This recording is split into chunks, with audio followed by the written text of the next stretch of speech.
Hey everybody, welcome to Think Business Live. I'm looking forward to this three-part series every Friday for today and the next two Fridays. We're going to have Ray McKinley, Dr. Ray McKinley on the show.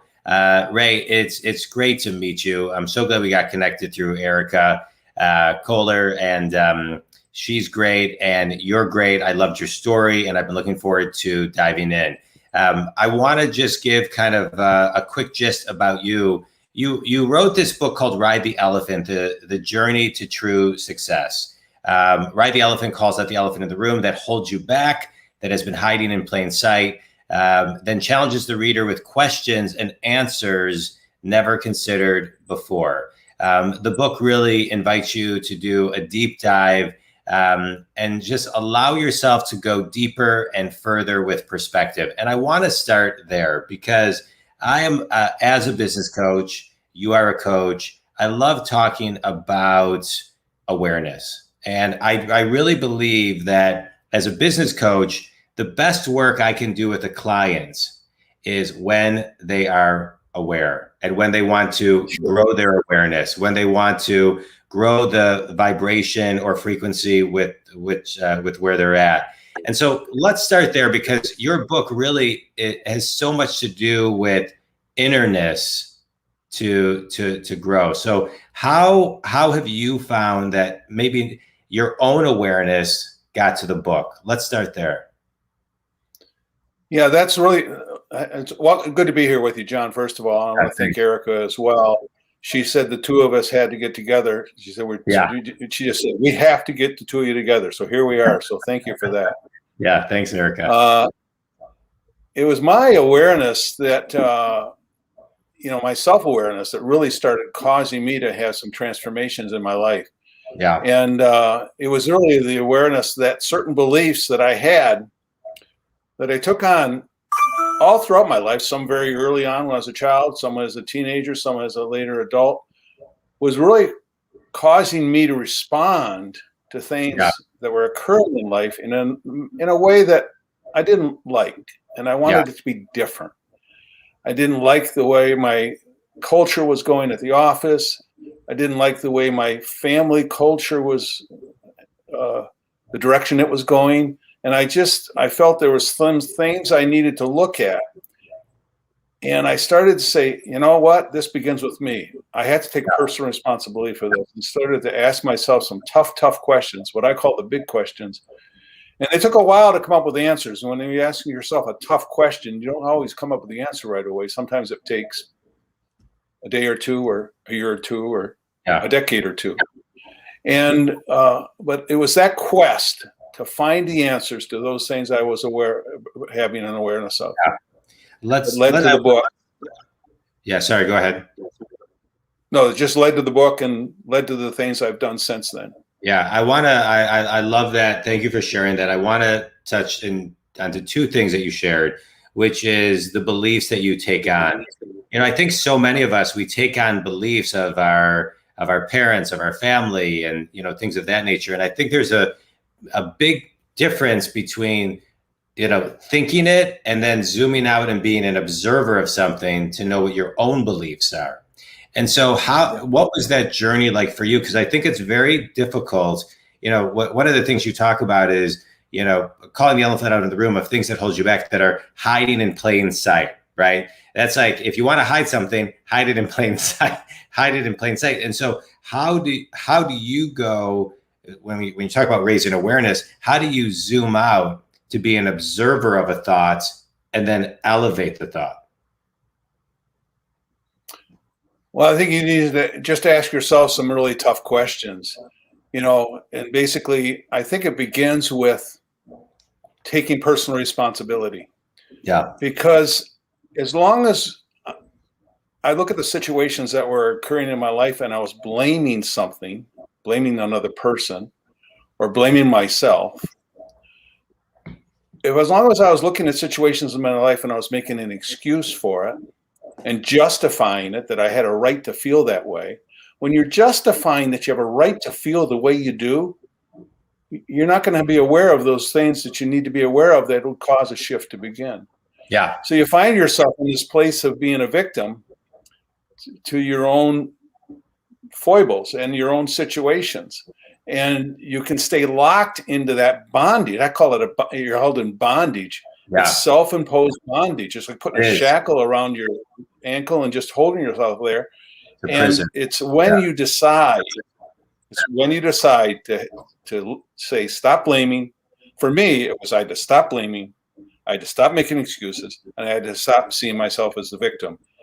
And then when that happened, things started to come. I started to have that awareness. Yeah, I love what you're talking about. You know, if you watch most any movie, the victim never really wins unless they become, unless they evolve to the guide or the hero at some point with a level of awareness through a movie. And I always find victim mentality, it's to kind of put it in different words. And I see this in clients that I coach. It's, things happen, to me, and it's like that victim mindset that then moves kind of like things happen for me, which is very kind of egocentric, to allowing yourself to surrender for things to happen kind of through you. And that's what I wanted to kind of talk about, because as you're talking about the big questions can take an hour, a day, a year, or years, there's pauses and patience I have found in my own journey that making time for that pause and that space and that quiet time to really kind of sit back and allow my thinking to dissipate and almost the universe to kind of flow through me. So can you talk about your kind of perspective on that? Well, what I found is when I quiet myself enough, when I ask those questions, I become aware and I start quieting myself enough. All of a sudden, some things start emerging in my internal dialogue that are more supportive of me than the things that I generally have rattling around in my mind. Right. And if that's what you want to call, the Holy Spirit coming into your heart, the universe coming into your heart. But however, there's something about pausing, taking time to reflect, to stop all this internal garbage that's going on in your mind, all the blame, because as long as you're blaming, there's no room for some message to come through to you in a spiritual way. It's just not going to happen. But about, I don't mean to interrupt you, Ray, but talk about where it comes, because I think sometimes people who are listening to this who haven't experienced this, it's not in your head, right? It kind of comes through a feeling and a sense, at least for me. So talk about that differential, because I want to make sure that as people listen to what you're talking about, as you put it, the Holy Spirit, where it comes to. It comes from it's almost like I always say, you need to listen to the song in your heart. Yeah. Because there's something in you that you're shutting down by the beliefs, some old beliefs you have about yourself that many of them aren't even true. Yeah. And you have to go back and look at those and reframe them, change them, take on new precepts, new beliefs that cause you to respond in a different way. And in doing so, it frees you up in that the mind it comes to me. I say to people, I wake up in the morning at 4:00 in the morning, and not that I'm necessarily encouraging people to do that. But when you think about these things, fall asleep with these quandaries, these issues that you say, this isn't working for me. I got to change this. I need it to be different. And if you just go to sleep, sometimes you wake up at 4 a.m, and sometimes you don't. And all of a sudden the answer's there. It just emerges. And I think it's like you can't make it happen, John. Right. You just got to let it happen. You got to stop getting the other things. You got to get the other things out of the way. I always talk about, what we need to hold in front of us is a big red stop sign. See a stop sign. When blame starts to fall off my lips, I immediately say, stop. Don't go there. That's not going to be good for you. As soon as an excuse starts falling off my lips, I say, stop. Don't go there. And if you train yourself to do that, your mind is going to let things emerge from a deeper place in the mind, in the subconscious mind, Yeah. that is going to be more edifying to you and fulfilling to you than all the trash you've been throwing around in your self-talk. Yeah. It's interesting. I think a lot of times, and I hear this from a lot of people, this happens to me, but I hear it from a lot of people too. I get my best ideas in the shower. And I think it's because in the shower, you are in that space of quiet, relaxation, you're more present, you're not overthinking. And so, I just want to comment on something you said about justification. Studies will show that justification is like a drug. It produces endorphins that, it gives you a rush. And there's one of my favorite books, The War of Art by Stephen Pressfield. I love it. I don't know if you've read. Have you read his book yet? But I have not read it. Oh, it's great. But it basically defines resistance and how we as human beings resist what we need to do most, and how that it becomes like a very vicious cycle. But I want to move over to some of the big questions that you've been talking about. You've mentioned it a couple times in our talk together. What are some of those big questions that, somebody who's listening now or later, what are some of the big questions that they need to be asking themselves? And even if they've asked them themselves before, I think they're going to hear it with new ears today. So what are some of those big questions? Well, some of the big questions I think I asked myself was, why do I feel unloved? That's a big question. And some people feel that, some people don't. That's a big question. Why do I feel unloved? You can give a cursory answer to that. However, what I found is I was never able to answer that question in a logical way.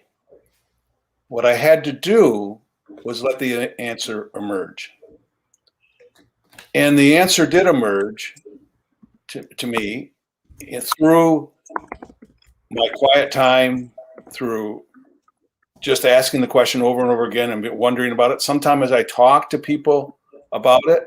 I talk to others. I talk to counselors, or I could talk to a wise counsel. I could talk to a friend and just share how I felt about that. Sometimes just sharing it didn't maybe give me the answer, but it allowed me to sort out why I was feeling that way.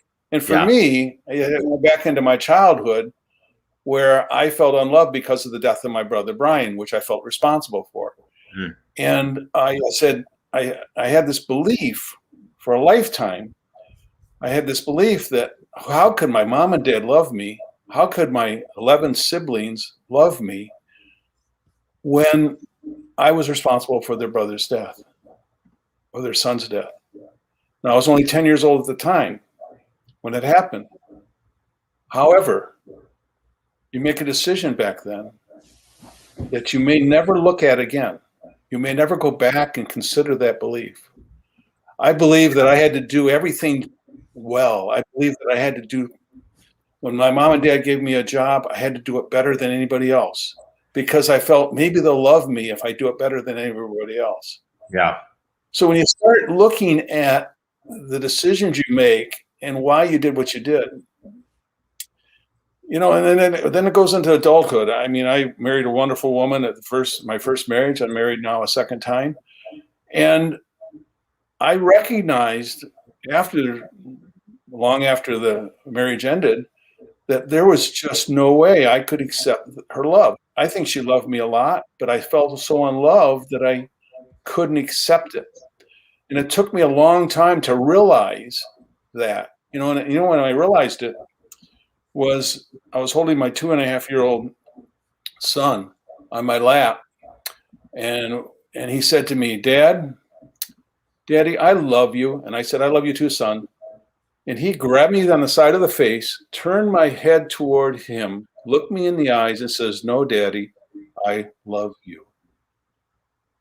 So it took a 2.5-year-old for really to hear what he was saying. I love you. And it sunk in. Yeah. I never want anybody to have to wait 40 years to experience that feeling. And that's what motivates me to get out and do what I do now, to try to reach people, to go back and look at what are those core beliefs inside of you and consider where they came from, whether they're true or untrue. And through that awareness that you were talking about, John, make new decisions. Yeah. So let's talk about you and your speaking and getting out and reaching to people. I know, and I'll let you speak on this. I know you started doing this at a lot of schools. You're not just schools, but talk about, because I think a lot of people. I was just talking about this with a client today. A lot of people have a deeper mission and calling than just maybe what their career is. You were a dentist for over 40 some years. Do you still practice, Ray? Yes. Oh, okay. So you're Yes, still a practicing dentist, and we've talked about it. My dad was a dentist, and yeah. But there's these kind of, and I think COVID has brought it out, these deeper callings of, hey, I want to educate and help people with X. In my case, I want to help over 1 billion people get unstuck and have access to business coaching, even if they can't afford it. And so where did you begin your platform? Because today the internet is a worldwide platform. It is a classroom, a worldwide classroom. How did you start getting, in front of people and when you started this journey? Well, I initially did it because I felt that there was the young people coming out of school in our academia of today were not really prepared to help us in the workplace to the degree I felt they needed to.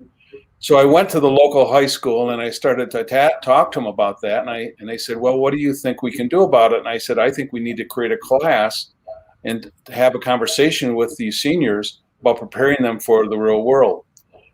What I learned in that situation was kids at 17 and 18 years old had very similar challenges. They weren't the same as mine, but they had challenges in their life. They had situations in their life that they had beliefs. They'd come to believe some things that weren't even true. And so what I really began to do was to start having a conversation with them, to have them look at what are those things that are interfering with you to have the kind of life that you're going to need to have. And so I started to talk about basically the 12 dichotomies of life, which, and we would go through them. And of course, we've already touched on one of those today, and that's the blame, excuse making, justification, being the victim, and really challenging the young people to consider that and make a new decision about it. Yeah. And I felt that was so important for me to do, because I kept saying, I don't want you to have to wait for 40 years or 30 years from now to figure this out. And you may never figure it out. So let's start addressing the issue now. And that's when I started. And I just got better and better at it. I think, one of the things I learned about teaching, when you start teaching, you really learn. Yeah. Because, and you know what? Yeah. One of the greatest lessons for teaching for me was a 17 and 18-year-olds, because they ask great questions. Yeah. And my adult audiences didn't ask as good of questions as my 17, 18-year-olds did. And they forced me to come up with better answers. Yeah. Yeah. Yeah. I always have believed that, I feel like I'm a student and a teacher, within a minute, within an hour. I'm always that. And every time I learned something, the way I really learned it is when I then taught it. Yeah. For sure. Because you got to come from a totally different perspective. So let's talk. We have a couple minutes left, and we're going to pick up next Friday and the Friday after. I'm looking forward to this 3-part series to end each week with. Let's talk a little bit about when someone leaves your talk. What are they going to what's one thing that they're going to walk away with? I mean, how they feel, a word, a calling. What is? And I know it may be different. It's a hard answer. It's quite a hard question to answer. But what's the energy that they're leaving with? They're in deep thought. Uh-huh. They're in deep consideration of something that they have not been thinking about. What I want them to recognize, most people, when you talk about a belief, they think, well, I believe in God, or I don't believe in God, or I believe in this and I believe in that. What I'm talking about when I use the word belief, I'm talking about what you believe on the inside. So when you were told when you were 10 years old that you were ugly, or you were stupid, or you weren't smart enough to go to college, you're told those things and you start believing those things. You start having a conversation and saying, why did you believe what that person said to you? Was it true? And why are you letting it affect the decisions you make right now? So I think they walk out reflecting on core beliefs that are hidden in their subconscious. They're the elephant in the room that I'm going to try to pull out through my own self-discovery, self-disclosure, through my own awareness. And I want them to take a deep look and reflect on that. And that's what I hope to do in the book, is cause them to reflect on those deep core beliefs. So they start asking themselves the questions. I don't tell them what they should do. I don't tell them the answers to their quandary. I tell them where to go get the answers to their quandary, which is deep down inside in a core belief. It's not going to be on a television show. It's not going to be in a self-help book. It's going to be in you, in your core beliefs. I love it. That's and even though, and I would venture to guess that you have the intuition to tell them because you probably know. But like me as a business coach, there's many times I know, but I can't tell. I have to guide them to the answer. Otherwise, like you said from the very beginning, they can't take ownership. And in order to take ownership, I think you have to uncover it yourself. That's where the rush comes from, the change, the evolution, the rise in frequency and vibration. I love everything that you're talking about, and we're going to pick this up next Friday, but I'm going to do a quick speed round with you, Ray. You ready? Sure. All right. I'm ready. You've written a phenomenal book. What's one of your favorite books? You broke up there, John. Say it again. You've written a phenomenal book, but what's one of your favorite books? My favorite book is A Man's Search for Meaning by Viktor Frankl. It's the best. Key book about personal responsibility. Yeah. When you start looking at your own pain and suffering, you only have to look at how he responded to that, his pain and suffering in the concentration camps in Germany. Yeah. Powerful, powerful book. I made it required reading in the class I taught, and it's a great book. Yeah. That book is amazing. It had a very big impact on me, a very big emotional impact on me. It took me a long time to read it because I would read it and then I would have nightmares all night. And it was, I think, not that you have, I'm Jewish. And so I have family who are Holocaust survivors. It just hit me very deeply. But I think about that. I would say I think about that book weekly. And the impact it had, and how he wrote it, and his and the legacy that he left in that book is phenomenal. What's the best piece of wisdom you've ever received? Well, that's a good question. I would say the best piece of wisdom I had is Ray, you need to take personal responsibility for your situations that have occurred in your life. Stop blaming, stop making excuses. Yeah. And last question, finish this sentence. One thing everybody can do today to raise their own awareness is? Ask the tough question. The tough question is, why do I believe it? Is there an elephant in the room? Is something hiding in plain sight that I just don't want to talk about it? Or maybe with my mother, maybe with my father, maybe with my sibling, maybe with my spouse, maybe with my teenage kid. What's hiding that needs to be talked about? Yeah. And start having a conversation. Yeah. I remember you're making me think about something. I remember I used to say to my therapist, anytime I would talk about my parents, I love my mom or I love my dad, and my therapist would say, I know you love your parents. Just say what, work through what you got to work through. Right. Ray, I can't thank you enough.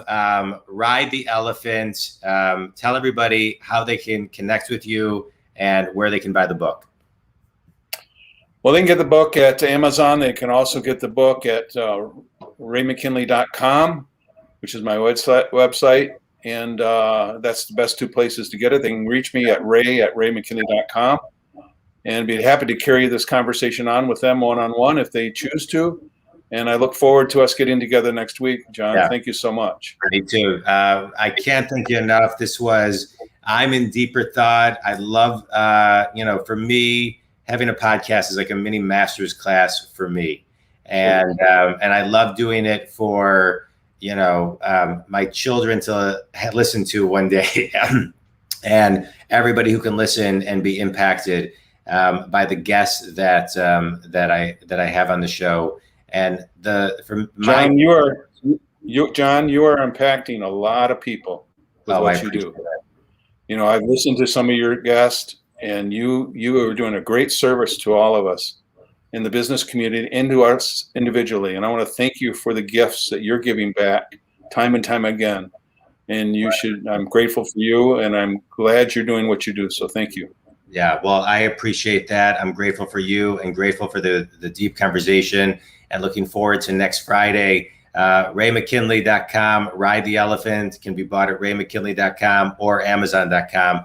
Ray, it's a pleasure. Thank you again, Erica Kohler, for introducing us, and we will talk next Friday. I'm looking forward to it. Thanks, everybody. Great, thank you.